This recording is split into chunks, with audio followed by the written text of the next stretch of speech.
Bom, André, felicidade estar com você aqui em Brasília, nosso sócio de Belém. Da última vez que eu tive com o Ricardo, a gente conversou um pouco mais da criação do escritório, o início, como iniciou, e você foi o último sócio a entrar na sociedade, júnior, em 2000 e, me lembro, 21, agosto de 2021. mas entrou no escritório pouco tempo antes, né? No início. O escritório, como o senhor falou, começou em fevereiro de 2019, eu entrei em abril de 2019. Logo no início. Exato, entrei... Era mato. Tudo era mato. Capinou. Né? Tive que capinar muita coisa ali no escritório de Belém. Eu lembro que éramos 3 advogados, era um do civil, um tributário e um do trabalhista. A gente sempre teve esse conceito mais boutique, então a gente sempre compartimentou muito e sempre funcionou. Aí entrei lá em 2019, enquanto tudo era mato, venho até hoje. A gente passou por pandemia, achando que tudo ia acabar. Lembro até hoje que o senhor atrapalhou eu jogar aquela sinuca no celular, me ligando. Ainda tem uma hora de segurança pra gente entrar aqui na pandemia, bora? Bora, a gente tem nada para fazer, vamos Tudo entrar. fechado. Tudo fechado. E foi um dos argumentos que a gente usou nesse mandado de segurança. Aliás, a gente pode começar por aí, né? Assim, começar mencionando como que foi esse início do escritório, que foi em 2019, logo depois da pandemia, né? A gente estava pegando velocidade para alçar voo e tivemos que congelar, engavetar vários planos, vários projetos. Mas também foi um grande aprendizado, né? Assim, em vários sentidos, emocional, profissional, pessoal, né? Fala um pouquinho disso e volta da tua formação de entrada no escritório e desenvolvimento. Vamos. Faz tipo um Tarantino, né? Começa do fim e volta para o início. Entendi, o filme. Bom. Hoje eu estou como diretor jurídico do escritório. A gente tem muitos desafios lá com a equipe. E assim, apesar da cara meio cansada, eu sou um rapaz novo. Eu tenho 29 anos. Comecei no escritório há 6 anos atrás, então eu tinha 23 quando eu comecei. E a gente conversa muito que cada ano no escritório equivale a 5 anos. E realmente a gente é um aprendizado, uma experiência totalmente diferente. Eu lembro que em 2019, quando eu entrei, que eu mesmo cuidava, eram 400 processos. Eu lembro que eu fazia as peças e protocolava. E aí chegava final de semana, não conseguia dormir pensando no que eu vou fazer, porque o cliente vai ter talvez uma ordem de bloqueio. Aí eu ficava agoniado. Aí teve uma vez que o senhor conversou comigo e falou: se o cara que vai ter a ordem de bloqueio contra ele não está preocupado, está viajando, por que tu está preocupado? Faz a parte técnica, avisa ele dos riscos que pode ter, dos riscos que tem, cenários, e deixa ele tomar a decisão do que ele quer. Aquilo foi a primeira virada de chave que eu tive na minha cabeça, de realmente eu tenho que fazer a parte técnica o meu melhor. Dentro de todas as possibilidades eu tenho que fazer o meu melhor, mas eu tenho que apresentar os cenários para o cliente e entender. Isso que é o bonito da advocacia, a gente lida com problemas dos outros todos os dias. Então a gente tem que entender como ajudar ele sem nos prejudicar, seja mentalmente, seja fisicamente, mas sempre dando o nosso melhor. Isso foi uma virada de chave na minha mente, assim, que me despertou para outras coisas, dizendo, realmente é verdade, então vou lá, vou fazer o meu melhor, vou apresentar todos os cenários para ele e ele decide. E desde então, o cliente, hoje em dia, nosso amigo, chama a gente para churrascos. Por quê? Porque a gente acaba trazendo para ele todos os cenários. E isso é muito bacana. A palavra final é dele, nosso trabalho é apresentar as oportunidades e fragilidades, né? Exatamente. O nosso trabalho, muitas das vezes, principalmente quando se trata de direito do consumidor, é minimizar riscos. Minimizar o passivo dele, na verdade. Mitigar esse passivo. Então, a gente vem desenvolvendo muita coisa. Eu lembro que, como eu lhe falei, a gente tinha no início do escritório, talvez, uns 500, 600 processos ativos realmente. Hoje a gente ultrapassa 5.000 processos e a equipe muito maior, a gente com coordenador de cada área, advogado, estagiário, psicólogo que a gente tem no escritório, que ajuda a equipe a desenvolver esse lado da inteligência emocional, que é muito importante, essa inteligência emocional que hoje diferencia muitas pessoas, né? A gente consegue ter as pessoas que com pressão trabalham melhor e as pessoas que sem pressão trabalham melhor. Então, até isso para a gente desenvolver na equipe é um trabalho de gestão que é bem desafiador. E graças a Deus hoje a gente conta muito com a ajuda da psicóloga e também da doutora Ellen, que, como a gente sempre conversa entre eu e o senhor, se não fosse a doutora Ellen, a gente ia ter muita dificuldade com pessoas. É boa, tem uma sensibilidade boa no trato, na Exato. diplomacia, né? Uma polidez Exato. refinada. Ela consegue pontuar umas coisas assim que te faz refletir de, cara, faz total sentido. E isso é muito bacana. Mas voltando lá para 2019, tem um escritório, a gente trabalhando, se desenvolvendo, e aí chega final do ano, aquela notícia que algum alienado comeu um morcego lá na China. Isso daí causou tudo que a gente viveu no ano de 2020, com resquícios no ano de 2021 ainda, que foi a pandemia de Covid-19. E ali foi um divisor de águas muito importante, porque a gente sai de um normal, entre aspas, que é o trabalho presencial, a gente ali todo dia indo despachar, muito processo ainda físico. Talvez a galera que vem entrando hoje no escritório, que são os advogados mais novos, os estagiários, eles lidam com o processo digital, a gente lidava com físico. Eu lidei com físico, o senhor mais ainda, não querendo revelar a sua idade, mas o senhor andava com os carrinhos de processo. Verdade. E aí foi um desafio bem grande, assim. Uma digitalização forçada numa transição abrupta, né? Exato.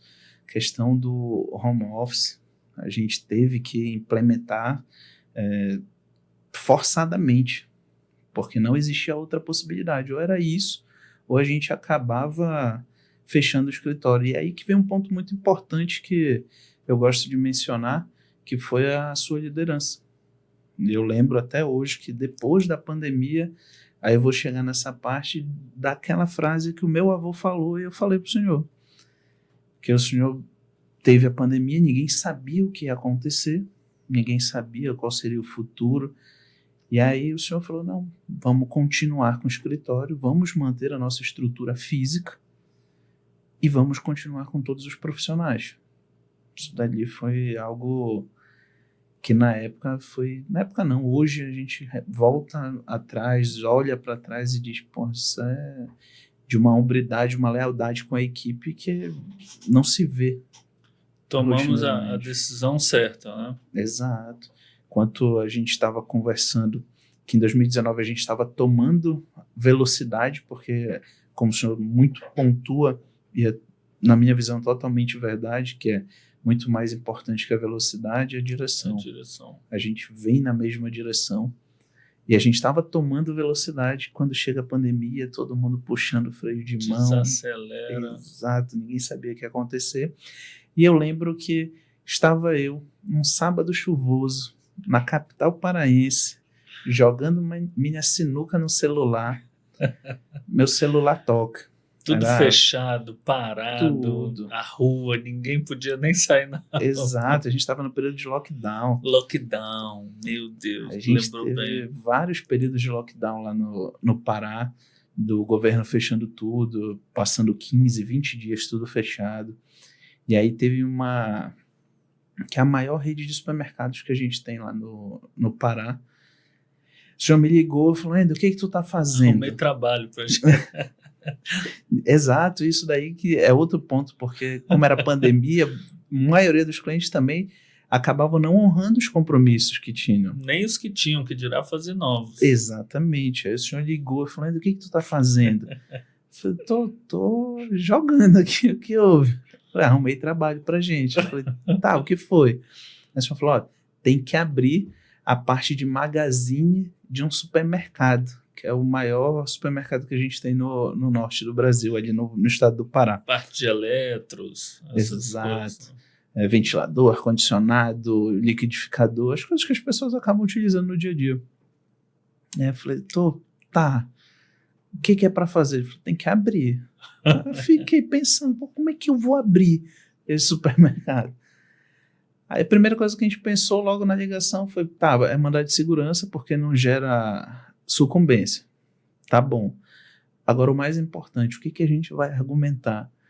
Porque a gente estava num conflito de saúde pública e acabava no interesse também público, porque foi um dos argumentos que a gente utilizou, que foi, se quebrasse um ventilador na casa de alguém, se queimasse um ar-condicionado, se queimasse um fogão, o que a pessoa ia fazer? O pessoal tinha que trabalhar de home office, eles vendiam notebook, teclado, celular, que hoje celular é o item essencial. Uma forma de trabalho, né? Exato. O senhor, eu, nem tanto. Quando a gente senta para fazer alguma coisa que é importante, a gente não consegue fazer no celular. A gente tem que abrir um computador, um notebook para fazer aquele ato importante. Hoje em dia, não. A molecada mais nova abre o celular, faz as coisas ali, faz até planilha em Excel e manda pra gente. Eu fico, cara, como é que tu conseguiu fazer em planilha de Excel? Isso é muito bacana. E aí a gente trouxe essa argumentação no mandado de segurança. E eu lembro que a gente entrou com esse mandado de segurança foi no sábado à noite. Não, sexta à noite. A gente entrou, pagando as custas, a gente entrou, impetrou o mandado de segurança no plantão judicial. E quem era a juíza plantonista, hoje em dia ela até é desembargadora no Tribunal de Justiça do Estado do Pará, ela despachou às 8 horas da manhã. E assim, como era um período totalmente diferente, a gente estava o tempo todo acordado, a gente basicamente não dormia, ansiedade lá em cima. Verdade. E aí eu lembro que a gente protocolaram 2 horas da manhã, passou pela sua revisão, passou pela revisão do jurídico lá interno da empresa, aí chegou umas 2, 3 horas da manhã, a gente impetrou o mandado de segurança. Quando foi 8 horas da manhã, a gente chegou o push, e o push estava lá, liminar concedida. Quando eu olhei aquilo, eu olhei pro meu avô e falei, vô, não tô acreditando. Conseguimos. Conseguimos. Vamos botar a empresa para funcionar, salvar os empregos do pessoal. Que é muito importante, porque a mentalidade que muitas pessoas têm é que o empresário, ele é um cara que não tá nem aí para a população, e pelo contrário, ele é só o empresário que gera o emprego. Apesar de ter na mente das pessoas, o concurso, o funcionalismo público é importante, importantíssimo. Porque a sociedade precisa de funcionários públicos que servem ao público, os famosos servidores públicos, daí que vem, no meu entendimento, essa palavra. Só que são vários empregos ali. A gente está falando de uma rede de supermercado que tem mais de 3 mil empregos, talvez muito mais. Eu estou jogando por baixo ali, é o maior pagador de ICMS, por exemplo, do estado do Pará, essa rede de supermercado. Então, até o serviço público depende deles. E aí eu lembro que eu falei pro meu avô, conseguimos, que eu morava com ele. Ele falou, conseguiu o quê? Eu falei, aquela liminar que a gente veio discutindo. E ele me ajudou muito, porque meu avô é formado em Direito, foi auditor anos do BASA, que é o Banco da Amazônia. E a gente conversou, falei, vou conseguir imprimir a decisão. Mandei pro meu avô direto o papel, falei, vou olhar aí, mandei pro senhor, mandei pro diretor jurídico lá. Ninguém acreditava, falei, como assim, como assim? E aí abriu, porque era no plantão, então o oficial de justiça foi cumprir no mesmo momento, mandou abrir. Eu lembro que abriram, e aí a gente, ao mesmo tempo, foi ovacionado por algumas pessoas e foi xingado por milhares. Verdade. Porque a gente estava, em tese, indo contra a saúde pública, contra as determinações de fechamento. Exatamente. E aí eu lembro até hoje que 3 meses depois ainda dessa decisão, constava lá no mural desse supermercado na Augusto Montenegro, que é uma rodovia importante do Pará, lá de Belém, e constava ainda a decisão lá. Eu cheguei no supermercado, eu olhei e eu falei, caramba, mãe, que olha isso daí, Tão importante. fazendo história. Mamãe, eu tô na Globo. A gente saiu em vários portais de notícia na época. Verdade. Eu lembro que eu mandei vários pro senhor, falei, olha aí, nossa decisão, conseguimos reabrir e tudo. E aí era muito bacana. A parte ruim era ler os comentários. Isso também gerou outra experiência, né, Ender? Que é importante a gente trazer aqui, que como é desafiador agradar a todos. Na verdade, é impossível, né? Biblicamente já ficou comprovado daquela época que não tem como agradar a todos. E nós fizemos algo tecnicamente bom, juridicamente desafiador, e pessoalmente algo que desagradava outras pessoas, que era o interesse maior de não haver movimentação na cidade, portas literalmente fechadas. Ninguém tinha o conhecimento que a gente tem hoje do que foi, né? A gente estava entrando nessa seara nova, inovadora e ao mesmo tempo amedrontadora para todos, né? Infelizmente algumas pessoas perdendo suas vidas, então era complicado você também rechaçar esses comentários, porque era plausível. E, ao mesmo tempo, a gente seguia com todos os desafios pessoais e profissionais do que pensar, do que fazer, mas acho que nós seguimos também com o que a gente acreditava certo, né? Que acreditava ser certo. E hoje a gente tem até um entendimento melhor daquele momento, daquela época, que foi muito difícil para todos, né? E essa parte técnica, de fato, foi algo que vai ficar na nossa memória, porque foi um momento que também nos trouxe para a realidade, né? Um momento, como você colocou, não só os clientes não estavam honrando os compromissos, porque com as portas fechadas, sem fluxo de caixa, e ao mesmo tempo tendo que pagar os impostos, as taxas, conta de luz, né? Todo em casa, se preocupando com a saúde. Obviamente, muitas coisas ficaram em segundo plano, e o jurídico, acredito que a gente ficou, né, em alguns momentos, em segundo plano. Então, se estava difícil a manutenção, que dirá a captação e a expansão, né? Então, de fato, foi um momento que foi valioso para a nossa memória, para a nossa história, para a nossa experiência, e foi muito importante, e a gente estava junto. Então, mais um dentre tantas histórias boas e relevantes que a gente tem junto, né? Exato. Não, e ali foi muito bacana porque, como o senhor falou, eram argumentos muito plausíveis.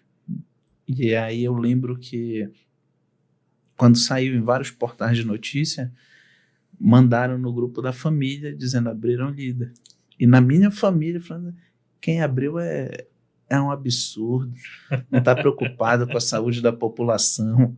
E aí eu ficava no grupo falando, caramba, fui eu, não vou falar nada, porque senão ainda vou apanhar dentro de casa. É isso mesmo. Isso daí foi muito bacana. Tanto é que depois outras redes de supermercado usaram como modelo nosso modelo de segurança para abrir as outras redes de supermercados. E diante da sua coragem, bravura, né, podemos colocar assim, e técnica, competência, uma série de outros atributos, veio também, além de tudo, o convite da sociedade, né? Veio. Advogado, sócio júnior do escritório. Eu lembro desse convite. Com méritos. Obrigado, doutor. Eu lembro que esse convite ele veio ali, acho que foi julho de 2021, onde era a sua segunda sala, que primeiro eu queria parabenizar, e para quem não sabe, o senhor era fumante, deixou de fumar, então... Ali, 25 anos. Exato, tempo. De Marlboro. Ali era a sua segunda sala, no 5º andar do edifício Metropolitan. Que era a garagem do escritório, que a gente descia para fumar, eu descia para fumar. E eu fumava passivamente. Te arrastava junto para a gente fazer nossas reuniões de 10 minutos ali, diárias e contínuas, várias vezes. Sim. Durante o dia. E aí veio ali o convite. E nesse convite a gente vinha conversando, e eu lhe falei uma frase que o meu avô me falou na época, que ele falou, Ender, é muita coragem dele, ele ainda não lhe conhecia, é muita coragem dele deixar aberto o escritório e manter o emprego de todo mundo, porque não é fácil. É um ato de coragem, principalmente de fé, que é acreditar naquilo que não se vê. Então, Dali veio um convite, eu aceitei na hora, porque como eu Ela sempre... estava ansiosa também, animada pelo convite, nós dois esperando. Ainda tinha o André na época, Tinha. né, meu irmão? Então você seria o quarto sócio. Exato. E ali foi um divisor de águas para minha vida, tanto pessoal como profissional, porque ali eu recebi um convite para me tornar sócio de um escritório grande. E aí eu lembro que no primeiro momento o senhor perguntou, ainda falou, pensa aí. Eu falei, não tem nem o que pensar. Aqui o escritório e sempre foi o meu plano A. E as pessoas falam muito, o meu plano B, se isso não der certo, eu vou fazer tal coisa. Não, é aquele plano, eu não tenho plano B, o escritório tem que dar certo, como vem dando. Muito em razão da nossa dedicação dos sócios, da dedicação da equipe, dos coordenadores, advogados, do administrativo. Da nossa psicóloga, né? Nossa Vamos psicóloga, fazer da nossa recepcionista. nos ajudando na seleção. Exato. É um trabalho em grupo. Em grupo, a nossa recepcionista fantástica. Exato, o que a gente Fernanda. A gente sempre brinca entre a gente, que nós somos uma família. E a gente não gosta desse termo, porque família, a gente acaba brigando e tudo, e não é a intenção. A intenção é realmente todo mundo prosperar. O lema do escritório é: não crie barreiras, expanda fronteiras. E como é que a gente pode expandir fronteiras? Sozinho a gente não consegue. A gente só consegue expandir fronteiras se a gente tiver uma equipe boa do nosso lado. E aí, a partir dessa conversa de ter uma equipe boa do nosso lado, a gente começou também a expandir a equipe do escritório, contratando mais advogados possível, que foi o núcleo de onde eu vim. Depois a gente teve a contratação para advogado trabalhista, que eu lembro que a gente fechou um contrato que da noite para o dia entraram mais de 1.000 processos trabalhistas, isso só trabalhista, e a gente contava com um advogado só, e aí a gente teve que abrir essa seleção, contratou outro advogado e passou a atender muito bem o cliente ficou extremamente satisfeito. Eu lembro que na época a gente tinha cerca de 10, 15 audiências por dia, eu cheguei a fazer muitas audiências também, porque era uma demanda muito alta, então a equipe fazia tudo técnico, passava relatório para a gente ia fazer audiência, e foi muito bom. Hoje a gente tem só no Cível o que a gente tinha no escritório todo, no início do escritório, né? Exato, hoje a gente só no Cível conta com, na verdade, muito mais. Eu lembro que no início do escritório, em 2019, a gente contava com um pouco mais de 1.000 processos. Com 6 pessoas. Exato. Hoje só no Cível somos 6 ou 7, só no Cível. Exato, e a gente conta com mais de 3.000 processos, só no Cível. Quantos são no Cível, você tem de cabeça? Salvo o melhor juízo, da última vez que eu peguei o avião para vir de Belém para Brasília, a gente tinha 3.426 processos no Cível. No Cível, são quantos advogados? Quantos integrantes? A gente tem um coordenador, que é o Dr. Felipe, a gente tem mais 4 advogados, a gente são 5. Exato, e tem o estagiário também. Então, são 6 pessoas. 6 pessoas no Cível. Exato. E não são processos de massa, que é importante destacar, que a gente todos usa tratados muito personalizadamente. Exatamente, é um lema que eu implementei no escritório quando eu me tornei diretor jurídico, estou diretor jurídico, que é, cara, a gente não usa modelo, esquece. Por quê? Porque eu preciso fazer com que o advogado entenda a dor do cliente. Muito importante. E a peculiaridade do processo. Aliás, fala um pouco disso, Wender, dessa época que você narrou há pouco para cá, não só sua evolução pessoal e profissional, mas o que você implementou no escritório, na gestão jurídica do escritório, programas, sistemas, a organização das equipes. Isso é interessante, doutor, porque é a vantagem de ser novo. Eu lembro que o meu tio, ele é formado em ciência da computação. Então, desde moleque, eu estava todo o tempo com ele, porque ele ajudou a me criar. Enquanto a minha mãe ia trabalhar, como ele era novo, ele ia para a faculdade e depois ficava comigo de tarde. E ele me colocou nesse mundo da tecnologia. ele fazia eu jogar videogame, eu jogava no computador com ele ia me ensinando como programar. E isso me despertou muitos interesses e outras vertentes também. Eu lembro quando a gente entrou no escritório, quando eu entrei no escritório, a gente trabalhava ainda com planilha de Excel.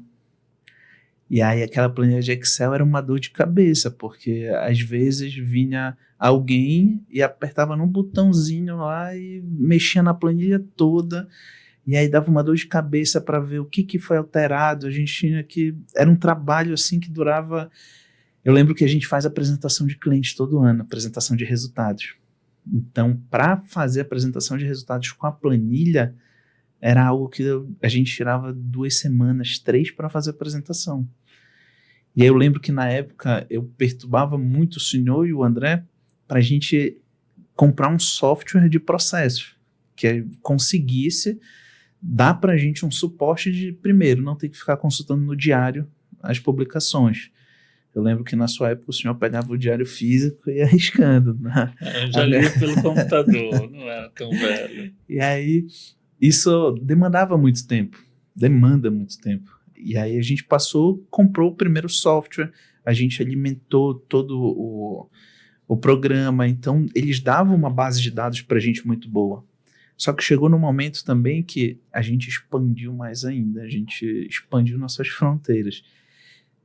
O senhor veio captando muito mais clientes, chegou no escritório, muitos processos, eu fui colocando no sistema, só que o sistema já não mais atendia nossas necessidades. E a gente foi para um outro sistema, que é o sistema que a gente usa até hoje, que é o Legal One. Da Thomson Reuters. Exato. Esse sistema é sensacional, porque, primeiro, o que eu me orgulho muito de dizer, não que isso seja algo revolucionário, mas eu me orgulho muito de dizer que a gente nunca perdeu um prazo processual. Não é E a nada, técnica não é qualidade. É obrigação, né? É obrigação. E aí, o que a gente faz muito hoje? Esse sistema, ele dá pra gente, ele captura a movimentação processual e captura também a publicação. Então, o advogado, o controller que faz esse controle das publicações, ele só vai olhar, ver qual a publicação, o que ocorreu e o que vai gerar daquela publicação. E aí, por consequência, a gente viu que a tecnologia vinha muito nos ajudando. E essa ajuda a gente veio também agora com o advento de ChatGPT, recente agora o DeepSeek da China. A gente vem implementando essas inteligências artificiais dentro do escritório. E isso daí é muito bom. A gente tem um controle interno muito bom. Em que sentido? Todas as nossas demandas chegam no escritório, o advogado, qualquer advogado que entre, já tem o passo a passo do que ele vai fazer. O processo chega, cadastra, avalia todo o processo, faz o relatório da demanda, avalia a documentação que tem que pedir para o cliente, manda para o cliente. E ali a gente já cria a primeira cadeia de e-mails. E essa cadeia de e-mails vai orientando todo o processo para a gente não perder nenhuma informação no meio do caminho. Apesar de um e-mail não ser uma ferramenta tão nova, mas hoje ainda é a mais eficaz. E como é importante os meios de comunicação de modo geral, inclusive a verbal, né? Assim, física no dia a dia. A gente veio no carro até conversando com o Felipe a respeito, né? Pode citar o Felipe, que está lá longe, olhando pra gente. Falar nisso, Felipe, será que tem uma água aí pra gente? Descobre aí com os donos da casa, meu amigo. Você que está nos ajudando aí, nos ombreando no dia a dia. Essa importância da comunicação, né? Como é importante a gente questionar, a gente fazer as perguntas, dar feedback, né? Dar manutenção, responder. Tudo isso favorece a evolução, o Lego, né? Do dia a dia, da gente ir construindo um raciocínio, ouvindo o outro lado. A gente teve uma reunião recente, eu, você e a Ellen, né? Nós três como sócios na gestão do escritório, e vocês deram feedbacks e alguns apontamentos muito relevantes, né? Que às vezes eu posso ver de uma forma diferente, né? Até porque é importante lembrar, eu mencionei isso no último podcast, cada um fica num lugar, né? Exato. A Ellen em Lisboa, Portugal, eu aqui em Brasília, no Distrito Federal, você em Belém do Pará, obviamente a gente sempre se falando pela tecnologia, a tecnologia nos favorecendo e nos ajudando, eventualmente fisicamente, Sim. como agora, mas a tecnologia favorece muito. Então, essa comunicação, acho que é o ponto que você está mencionando, né? Como facilitou a qualidade na comunicação. E a questão dos prazos, da manutenção, da técnica, do desenvolvimento, passa pela comunicação, né? Comunicação do tribunal conosco, né? Dos magistrados conosco. Nós, nos processos, como nós nos comunicamos com os magistrados, com os servidores, com outros colegas, né? Nos peticionamentos, nas réplicas, apelações. Acho que tudo isso favoreceu bastante, né? E chegamos hoje aqui, né, a gente conversando, Wender, e aprimorando a questão da tecnologia. Você falou do site, do aplicativo da China. E quais são os planos para o escritório que você tem mencionado? Apesar de você ser um diretor jurídico, a parte da gestão e liderança, obrigado, meu amigo, da gestão jurídica passa muito pela questão da tecnologia também, né? Como é que você tem feito essa gestão das equipes também nessa questão da comunicação interna? A comunicação é fator muito importante, doutor. Porque, como o senhor bem falou, na pandemia a gente teve a virtualização, a digitalização de tudo. Então, isso acabou tirando toda a pessoalidade que tinha no tratamento de advogado, servidor, advogado cliente, advogado magistrado. Isso é um ponto negativo. Né? Exato. Um contra. Exato. Mas é algo que a gente vem implementando no escritório, que não vamos deixar de perder essa pessoalidade. O que a gente faz? Muito. A gente vai despachar com o magistrado, a gente vai despachar com o servidor, audiência, a gente tenta fazer o máximo presencial. Por quê? Porque a pessoalidade é importante. É na pessoalidade, no olho, que as pessoas vão entender a necessidade que aquele nosso cliente tem, a necessidade que a gente tem de resolver aquela demanda. E isso é muito importante, que a gente utiliza muito também dentro do escritório. A gente conversa muito com as equipes, a gente tenta ter o máximo de feedback. Como a gente sempre diz nas nossas reuniões, quando o senhor está em Belém, quando a gente trata lá internamente, as minhas portas, as suas portas, as portas da doutora Ellen, os nossos celulares estão sempre à disposição. Por quê? Porque todo fechado mundo... só por ar-condicionado. Exato. Isso é importante. Então, toda vez que entra na sala, fecha a porta para o ar-condicionado não sair. E aí, doutor, é muito importante essa questão da comunicação, porque a gente acaba tratando diretamente. É o que a gente costuma falar muito no escritório, não é o que a gente fala, é como a gente fala. Seja na petição, escrevendo, seja no dia a dia o tratamento nós internamente, seja no tratamento com o cliente, seja no tratamento com o servidor. Às vezes a gente precisa ter o registro formal. Às vezes não, é sempre importante o registro formal. Mas a gente também precisa de outros meios de comunicação.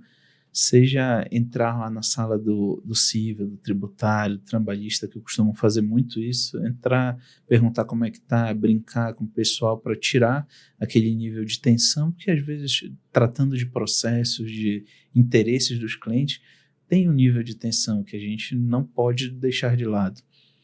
Mas a gente tenta sempre se comunicar, porque essa comunicação é importante para a gente ter um feedback do cliente com a gente, do cliente com a equipe, da equipe com o cliente, dentro da própria equipe. E aí veio a sua grande sacada, que foi, vamos contratar uma psicóloga para dentro do escritório. Isso daí melhorou, se não foi 100, melhorou 90% de todo o tratamento interno que a gente tem ali dentro. E foi também por meio da psicóloga que a gente veio tratar de temas muito importantes que, apesar de já existirem no escritório, acabava ficando em segundo plano, porque a gente acabava tendo que desenvolver as atividades advocatícias. Fins. Exato, mas existe um meio para a gente chegar no fim. E qual é esse meio? Código de conduta, plano de carreira, que a gente apresentou recentemente para a equipe, o código de conduta, que é muito importante a gente dizer como se portar com o cliente, como a gente tem que ter o convívio internamente, porque como o senhor muito pontua, é sempre bom o bom senso, mas nem todo mundo tem o mesmo bom senso. E o bom senso é subjetivo, né? O que pode ser para você não é para mim. Aliás, é muito bom você tocar nesse ponto, porque o seu gosto musical É muito bom, lembra? é subjetivo. Eu lembro da viagem em Curitiba. Nós fomos num cliente lá em Itajaí, e aí depois a gente subiu de Santa Catarina para Curitiba de carro, né? Justamente, olha a pessoalidade, né? Nós saímos, eu saí de Brasília, você saiu de Belém, nos encontramos em Santa Catarina. No aeroporto de Navegantes. No aeroporto, exatamente. E fomos fazer essa reunião em Itajaí. Olha como a nossa envergadura, a nossa predisposição e o nosso interesse na pessoalidade com o cliente foi muito importante. A área marítima, portuária e minerária também, né? Já que a gente fazia e dava suporte nessa parte de importação, exportação, análise de minérios, que você faz muito bem. E fomos lá, e depois subimos para Curitiba, ainda fizemos de carro, algumas horas na serra, subindo de carro, para uma outra reunião também com um cliente muito expressivo, muito, muito agradável, muito inteligente. E eu fui descobrindo seu gosto musical nessas horas no carro, né, meu amigo? Então, você me lembrou bem, vai ser um dos tópicos aqui na minha agenda de 2025, é não deixar você ser o copiloto do carro, o DJ. E isso a gente brinca, mas é de fato muito interessante. Então, o código de conduta veio para a gente padronizar, né, uma série de situações. E agora vai vir aí nosso PCCR, né, que é o plano de carreira e remuneração. É importante. O senhor mencionou a viagem que a gente fez para Itajaí. Recentemente também, pela pessoalidade, a gente foi a Salvador visitar um cliente, uma rede de concessionárias que a gente atende. Então, é sempre importante. Às vezes a gente não dá a devida importância às coisas que acontecem no dia a dia. Às vezes, como o senhor muito pontua para mim, Ender, a gente não pode olhar só o fim. A gente tem que olhar e aproveitar também o percurso. Então, olha quantas coisas importantes a gente vem fazendo no dia a dia e que a gente não dá importância. Quantas vezes a gente foi para Altamira para visitar cliente. Temos que retornar. Castanhal, que é a cidade lá do Pará. O senhor já foi várias vezes aqui também em Goiânia, municípios próximos. A própria doutora Ela em Portugal foi já em vários países da Europa ali para atender alguns clientes. E às vezes a gente não dá a devida importância a isso. A gente ou trata como comum, né? Exato. Achando que talvez num primeiro momento possa parecer algo inacreditavelmente fantástico e inédito e depois cai no comum. Isso, estou até lendo um livro com a Catarina, relendo um livro, né, aquele O Mundo de Sofia, daquela autora norueguesa, e naquele livro ele cita algo muito interessante. Fala que a gente não pode dar o mundo como visto, ou seja, agir como de forma natural diante de tantas belezas do ar, do céu, da terra, das pessoas, dos animais, do sol. São coisas que no dia a dia a gente, sim, é comum. E uma criança no colo do pai, da mãe ali, ele olha um cachorro, ele olha o au, tipo, incrédulo, assim, surpreso e extremamente agitado com a felicidade de ver o au. E a gente, quantos au-aus, né? Quantos cachorros a gente tem que ver para perder aquele interesse pelo inédito e simplesmente falar, sim, meu filho, é um cachorro.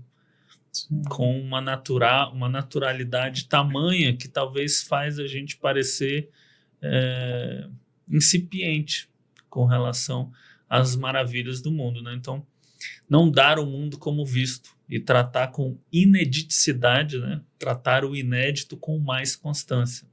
E aí ele leva até uma outra pergunta, um outro questionamento que eu vi o Cortella falando recentemente, que era: quando foi a última vez que você fez alguma coisa pela primeira vez? Olha que reflexão interessante, né?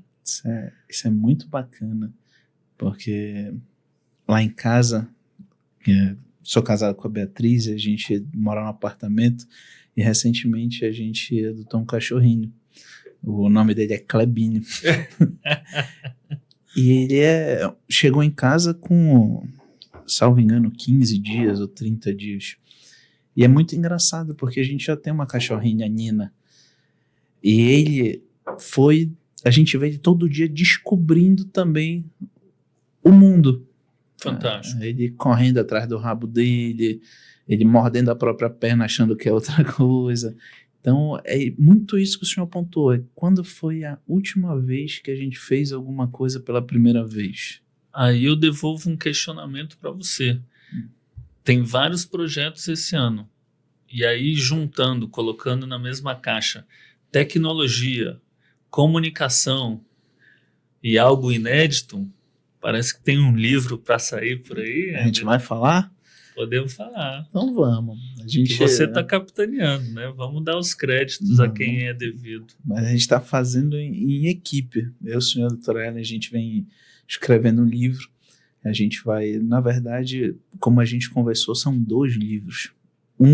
A gente vai falar sobre gestão, inovação, tecnologia, que é muito importante a gente trazer também os desafios que a gente vem enfrentando desde 2019. O senhor, que já vem de uma história anterior, começou uma história nova, como foi os desafios, o que teve que se adaptar, o que não teve, o que deu para extrair de bom, o que deu para extrair de não bom. Então, o que a gente está fazendo nesse livro? É trazendo uma visão de quem fez, de quem faz, para quem tem esse interesse. Porque muitas das vezes a faculdade não ensina a gente a advogar. Faltam muitos pontos importantes, né? Questão da precificação, questão das reuniões, uma série de coisas. A própria oratória, que você dá curso de oratória, né? É importante registrar isso. Sim, a gente traz no livro, que a gente ainda está fazendo revisões, a gente traz muitas coisas do dia a dia. E isso, para quem quiser ler depois, vai ser muito importante, porque a gente não está tratando de teoria. Óbvio, a gente traz a teoria de onde a gente tirou isso, mas mais importante do que isso, a gente traz na prática. Onde a gente aplicou, como aplicou e qual o resultado veio disso. Isso daí é o que o Joel J, ele posta, que ele diz, cara, um livro são as 200 páginas do autor conversando com você. E uma compilação fantástica. Você tendo essa experiência de ter ele dizendo o que ele fez, como ele fez. Isso daí é sensacional. Valioso. E é outro livro também que a gente está trabalhando, é da própria história do escritório, que a gente vem fazendo, e a nossa ideia é, todo ano, a gente fazer uma edição do que aconteceu naquele ano, para quando a gente chegar... Diário de bordo. Exato, a gente vai tratar ele como um diário de bordo. Para quando chegar daqui a 10, 20 anos, a gente sentar, ler e falar, caramba, era desse jeito. Quando chegarem novos sócios, quando a gente alteração expandir... de contrato social. Exato. Novos clientes, decepções, aprendizados, desafios, crescimentos.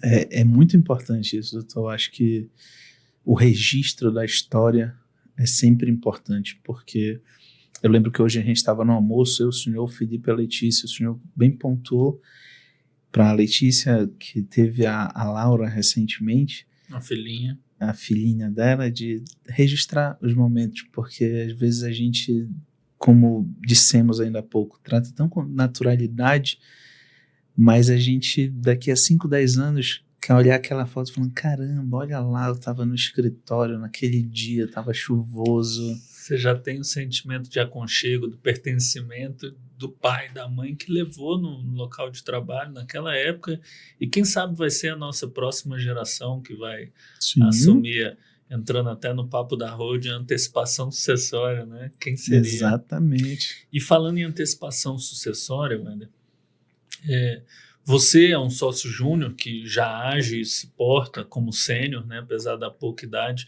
tem adquirido grande experiência. O seu perfil é esse desbravador, corajoso, empenhado, dedicado, sobretudo ao estudo. Você é um estudioso, está dando aula agora também em 2 faculdades, né?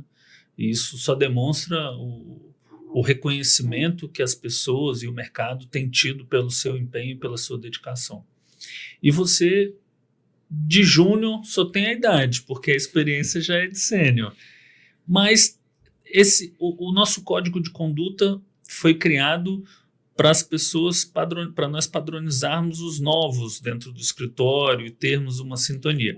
E você, obviamente, depois da nossa psicóloga e antes, fazia muita seleção, entrevista e contratação. E quarto, fazia o treinamento. Esse treinamento nós ainda fazemos, né, para aplicação de cultura, e a gente sempre tem que evoluir nisso. Às vezes a gente se omite, como você bem colocou, pelo dia a dia, né? Mas a gente sabe da importância de ter todo mundo ao lado, todo mundo na mesma página, para não falar um discurso diferente para a sociedade ou para o próprio cliente, e entre nós havermos essa sinergia da comunicação. Você tem lidado muito com os jovens, Ender. Entrada, saída, eventualmente um turnover que a gente não gostaria, mas acaba acontecendo, muitos ficando, alguns saindo, como a gente falou, a história começou com 5 pessoas, hoje nós somos 18, né? Expandindo mais, estamos em seleção aí. A gente até quando abre seleção fica preocupado se o mercado acha que tem muita gente saindo, e ao contrário, Sim. a gente está crescendo, né? Exatamente. Entrando mais pessoas, e a gente quer que todo mundo tenha uma boa seleção, equidade, né? Que a gente fala muito assim, a gente não fala de direitos iguais, a gente fala de oportunidades iguais, né? Que é um tema que a gente, se tiver tempo, pode abordar. Mas o resumo disso que eu estou mencionando é, Ender, o que você tem visto da nova geração, das novas contratações, das pessoas jovens, um recado que você pode passar para elas de postura, de inovação. E vou finalizar com uma frase que eu acho ótimo, que outro dia eu descobri, acho que foi você que me falou, de uma hashtag, de um pensamento jovem que fala assim: salário mínimo, esforço mínimo. Ou seja, a pessoa não quer trabalhar mais para ganhar mais, ela só vai trabalhar mais se ela ganhar mais. Então ela quer o reconhecimento, o reconhecimento antes do esforço. E é algo meio paradoxal com a realidade, né? Quando a teoria não encaixa. Então, eu vou passar a bola para você dissertar a respeito, que você tem bastante experiência para isso. Não, isso é bastante interessante, doutor, porque, primeiro, eu fui criado pelos meus avós. Meus avós hoje eles estão com mais de 75 anos. Então, eu ia muito para Manaus, onde a família dos meus avós são de lá. E são pessoas muito mais experientes. Então, eu acabava tendo a conversa com pessoas mais velhas, eles me passavam muita experiência. E o meu círculo social também são de pessoas novas, pessoas da minha idade. Não que eu seja tão novo, mas também não sou tão velho. E a gente aprende a transitar no meio das pessoas, a gente aprende a ouvir o que o mais velho quer falar com aquilo, qual a lição que ele quer passar, qual a experiência, que é uma das coisas que eu aprendi com meu avô o melhor aprendizado é aquele que tu não quebra a cara, é aquele que tu aprende do outro, do erro do outro. Isso é muito importante. E aí a gente tem uma geração que hoje, com exceções, obviamente, com pessoas que têm muito boas, mas às vezes a gente vê pessoas que, como o senhor falou, querem primeiro ter o reconhecimento, ganhar o dinheiro para depois trabalhar. E isso é uma coisa que eu aprendi com meu avô, que a gente primeiro trabalha para depois ganhar dinheiro. A gente primeiro demonstra o nosso valor para gerar valor lá na frente. Boa. Porque não adianta eu chegar para o senhor e dizer, eu quero ter um fixo de, sei lá, 100 mil reais. E todo dia eu chego atrasado, eu não gosto de conversar com o cliente, eu não gosto de atender telefone, eu chego 9 horas, vou tomar café na Copa até às 10, 10 e meia, e quando dá 10 e meia eu vou trabalhar, aí eu abro os 5 e meia, vejo a notícia de, por exemplo, o Neymar tá voltando pro Santos, quando dá meio-dia eu vou almoçar, quando eu volto eu tô com preguiça, aí quando dá 4 horas eu vou pra Copa de novo. 10 para 6 da tarde tá indo embora, já tá dando tchau, não adianta passar trabalho. 10 para 6 eu já tô no elevador. E aí não quer exercer algo maior, a não ser que receba por aquilo. Mas como é que a pessoa vai receber se ela não quer exercer? Exatamente, ela tem que mostrar que sabe fazer sabe resolver o problema, Conviver que hoje com... é muito importante. A gente tem muito advogado aí generalista que a gente pega muito processo do advogado que acabou fazendo alguma besteira. Por quê? Porque ele não tem o discernimento de dizer, pô, não sei fazer isso. Isso é importante da gente ter consciência, uma autoconsciência de, olha, não sei fazer isso, isso daqui eu sou muito bom, isso daqui eu quero aprender. E isso é algo que a gente implementa muito no escritório, que é, tu não pode ter um erro que alguém já errou, porque tu já tem que ter esse aprendizado. A gente tratou da comunicação, pergunta internamente, pô, como é que faz isso aqui? Alguém já passou pelaquela experiência. Se não tiver alguém dentro do escritório, a gente procura alguém fora. Alguma pessoa mais velha que já teve essa experiência, pô, me explica aí como é que faz. E aí a pessoa traz a experiência dela e diz, olha, não, vai por esse caminho. Só que como é que a gente está com a geração hoje? A geração prefere errar as coisas que pessoas têm experiência porque que elas falam, não vou ouvir esse cara mais velho que está aí sentado. E isso é muito engraçado porque a nova geração, que aí acaba, eu acredito que estou ali no limbo, mas a nova geração pensa no seguinte, às vezes olha pra gente não, né, pra coordenador, pra diretor, e olha e fala, caramba, o cara chega aqui 11 horas, fica no celular, quando dá 7 horas desce ali, aí quando dá 8 volta aqui, desliga o escritório e vai embora. Eu quero essa vida pra mim. Mas o cara não sabe que esse coordenador, esse gestor, acordou lá 6 horas da manhã, tá desde 7h30 no telefone com o cliente, desde 8h30 em reunião. Quando vai chegar no escritório lá 11, o cara já fez umas 3, 4 reuniões. E é tempo. O tempo é algo que é muito valioso para nós advogados, para toda a sociedade em geral.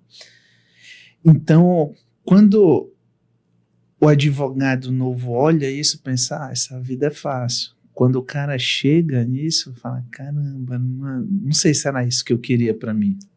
Ou não sabe agarrar a oportunidade, ou não sabe nem se quando agarrar é aquilo que ele quer, né? Talvez a falta de autoconhecimento prejudique um pouco o direcionamento da carreira, o implemento, o desenvolvimento, né? Aquela história do Alice no País das Maravilhas, né? Perguntando pro gato, né? Seu caminho chegaria... Você quer chegar aonde? Exato. Ela, não sei. Então, qualquer um dos caminhos vai te levar a algum lugar. Então, para quem não sabe para onde ir, qualquer vento basta, né? E isso, às vezes, atrapalha no planejamento, no desenvolvimento da carreira e de forma pessoal, né? E as pessoas não percebem isso, né? Às vezes estão diante de uma oportunidade excelente, falta paciência, falta resiliência, falta empenho, falta dedicação. Em alguns casos raros, mas a gente já viu uma falta de polidez, de respeito, né? Também. Sim, isso daí é importante. Parece que as pessoas mais novas, elas não querem ouvir os mais velhos, no sentido de, é sempre importante ter alguém para te mentorar, alguém para te dizer, olha, o caminho que dá certo, que eu já percorri é esse. O caminho que vai dar errado, essa direção que tu está indo é errada, volta para cá. Mas não, há uma, pode dizer, uma prepotência que é normal também do jovem, de achar que sabe tudo. E pelo contrário, a gente não sabe nada, e quanto mais a gente sabe, mais a gente vê que não sabe. E isso é muito legal, porque eu ouvia isso dos meus avós quando eu tinha 12, 13 anos, que eu falava pro meu avô, vou jogar bola 8 horas da manhã, vou voltar 6 horas da tarde, sem comer nada. Ele falou, rapaz, tá errado isso. E assim, nas primeiras vezes ele deixava eu ir pra eu ver como era. Aí depois não, eu falei, pô, eu tenho uma bola pra jogar 9, outra 4 horas da tarde. Aí ele falou, não, aí dá, não pode fazer isso, não pode fazer aquilo. E isso foi muito bacana. Eu só esqueci de escutar os conselhos dele para jogar bola, porque eu jogo de teimoso, né? Mas é muito importante a gente ter essa mentoria, porque pessoas mais velhas percorreram o caminho. Você vê que a gente, em 6 anos do escritório, um escritório relativamente novo, né? Olha a bagagem que a gente criou e desenvolveu, fora que eu já tinha de 22 anos de formado e de outro escritório, e a gente vê que cada vez mais aprende mais. Então, é curioso uma pessoa passar 6 meses, um ano e achar que já merece algum reconhecimento, já achar que sabe tudo, já achar que tem que ser de tal maneira, né?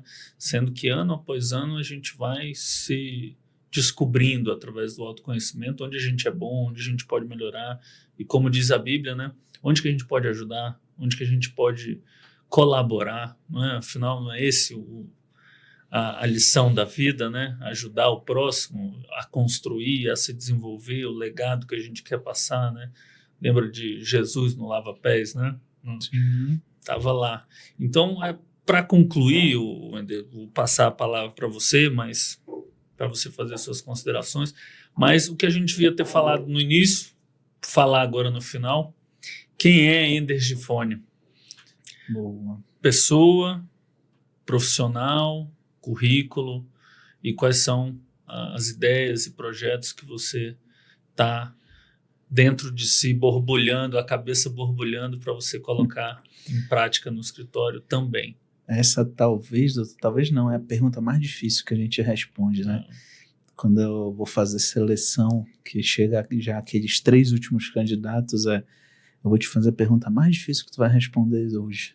O cara pensa, caramba, ele vai me perguntar algo técnico, o que eu vou responder? Não, quem é você? Isso é muito legal. Eu sou um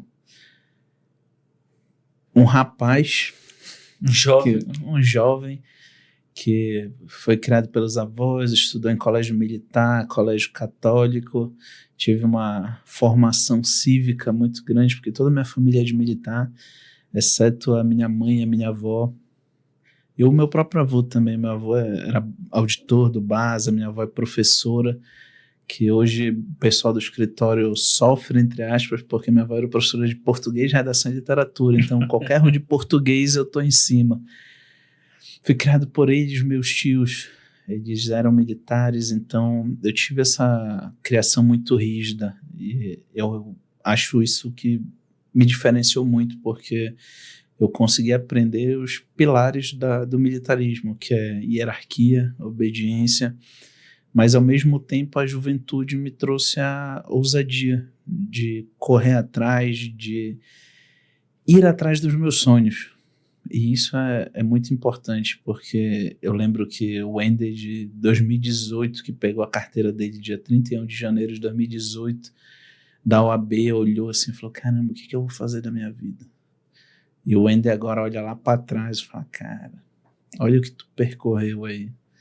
Ainda tem muito mais pela frente, que sou novo, tem muita coisa pela frente, mas todo esse tempo, desde 2018 para cá, eu vim me preparando muito.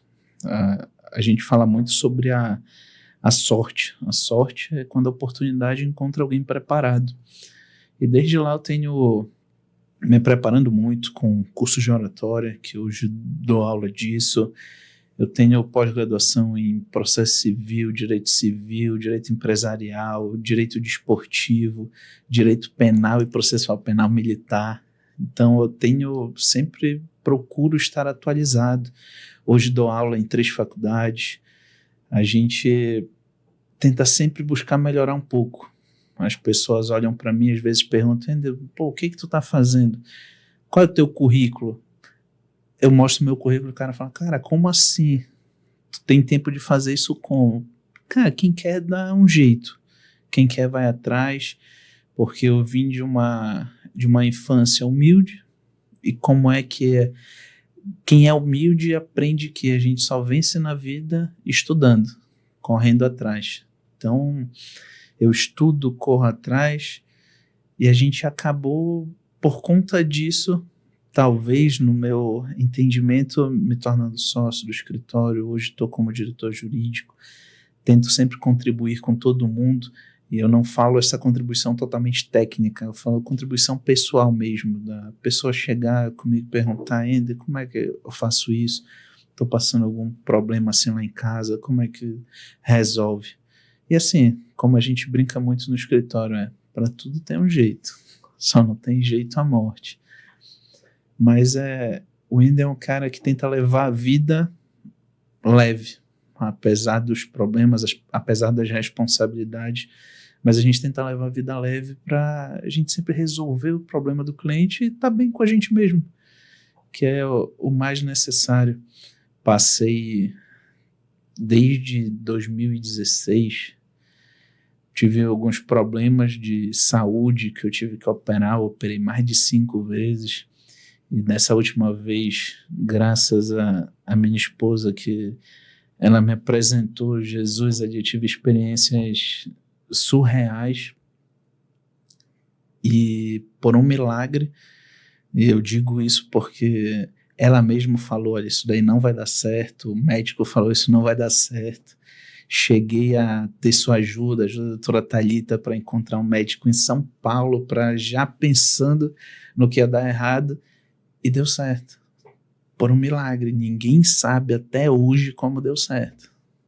Simplesmente foi Deus. E hoje eu levo isso muito comigo, de estar para o outro e ao mesmo tempo precisar todo dia de um milagre. Seja ele financeiro, seja ele emocional, seja ele psicológico, precisar de um milagre. Porque se a gente fizer as coisas pensando no que nós homens que eu falo, a sociedade em geral pode fazer, a gente sempre vai estar limitado a algo. Mas se a gente depender de um milagre, depender de Deus,